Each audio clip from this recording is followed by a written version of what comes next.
If you are a teacher, parent, administrator, student, and/or anyone who loves reconnecting children with nature, and you want to figure out how to cultivate learning gardens and nature-based curriculum, then this is the podcast, the Outdoor Classrooms podcast.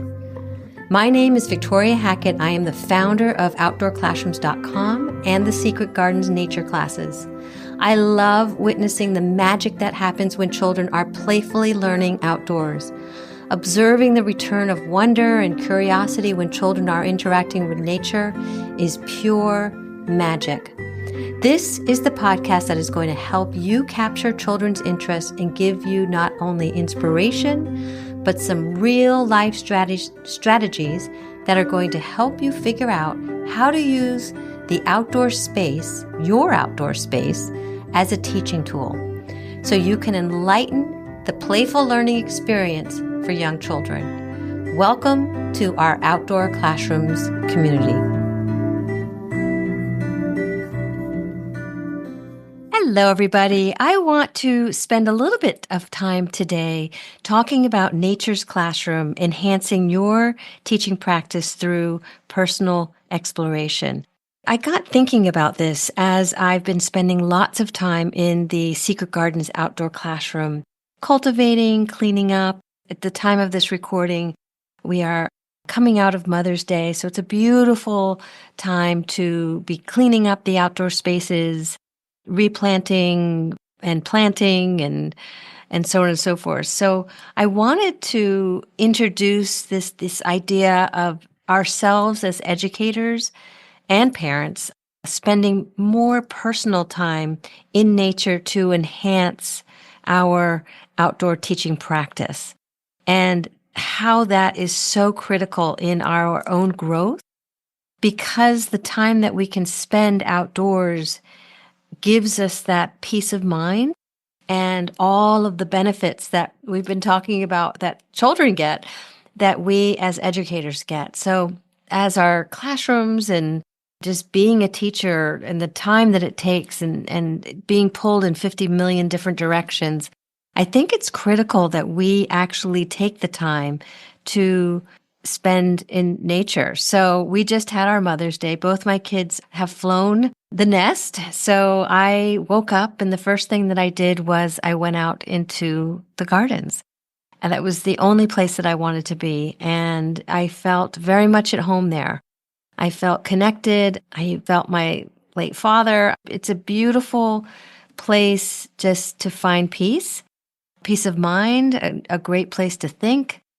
So that's what's making me think about how this time can bring to enhancing our outdoor time with our children. So next week arrives, and yes, we have children that are coming to the Secret Gardens outdoor classroom.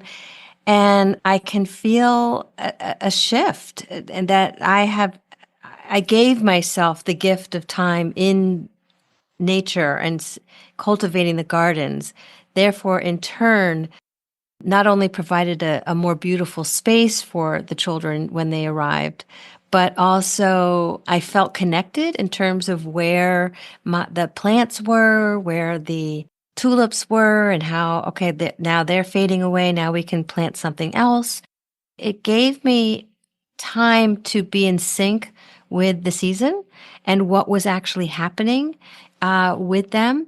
And I'm telling you, when the kids came today, it was beautiful. It's a parent-child class, and one of the parents said, "It's just so peaceful." And all of the children were just in their zones, doing their thing, playing beautifully, connecting beautifully. And we sort of sat back and I was explaining to the parents, how the children were connecting and how they were working together and how that was really helping their child development. So how does this connect to the importance of our own personal time in nature? Again, I think it's the spending time in nature for personal well-being enhances our professional growth. All the research is showing that, and all the expert opinions are showcasing how these personal nature experiences can enhance teaching effectiveness. So again, I was out there enjoying and connecting, playing around in the garden, kind of getting into the zone. And because of that, I could see what the garden needed. And then in turn, I could see exactly what we needed when the children arrived, what we could do as a collaborative group. So we planted some more seeds.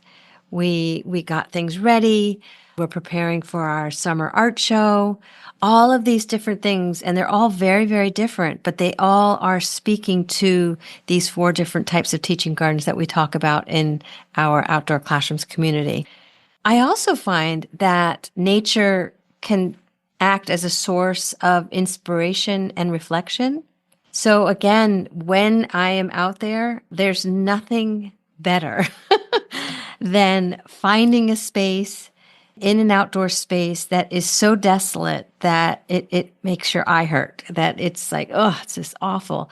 What I love to do is to give that space that is been neglected, that's been kind of overlooked.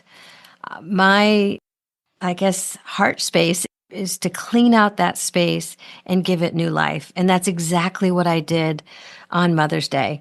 I gave this one little area, this one little patch that had been so neglected. I found bottles, glass bottles that were broken. I found all this different trash. I pulled everything out, all these fences that were horrible. It was such an eyesore. And I was able to repurpose some hostas, bring those around. And I'm telling you, I could just feel that little area saying, oh, thank you, finally.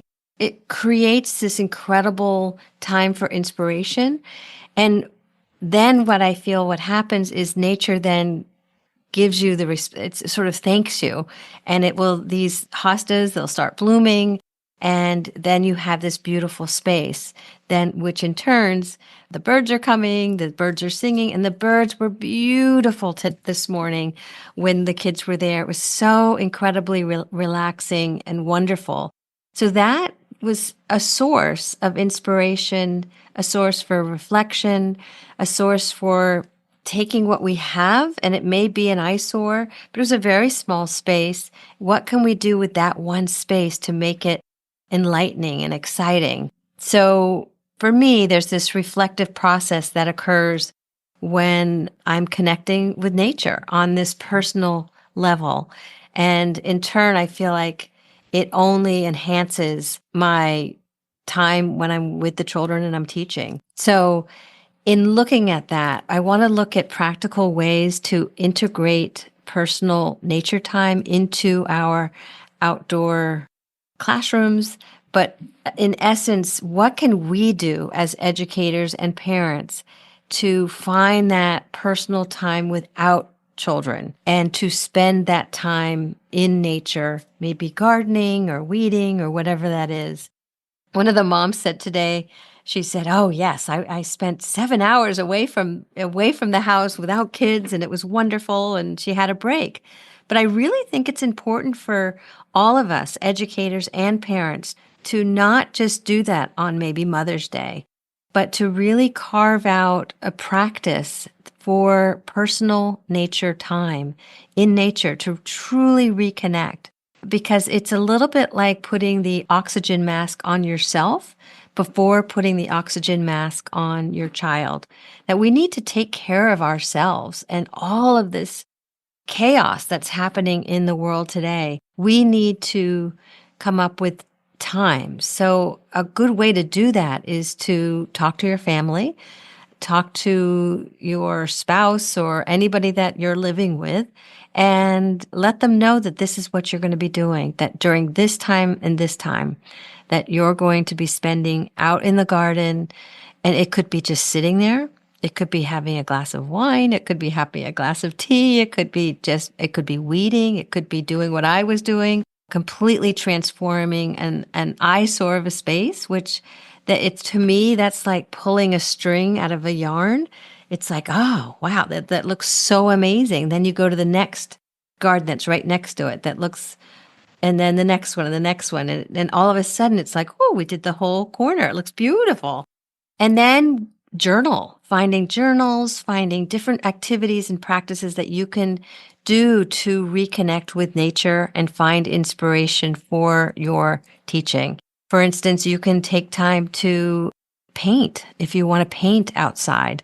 You can just take time to sit at finding a sit spot at the same time every evening or in the morning. You can take your shoes off and walk around the garden on the grass and just feel the soil on your feet.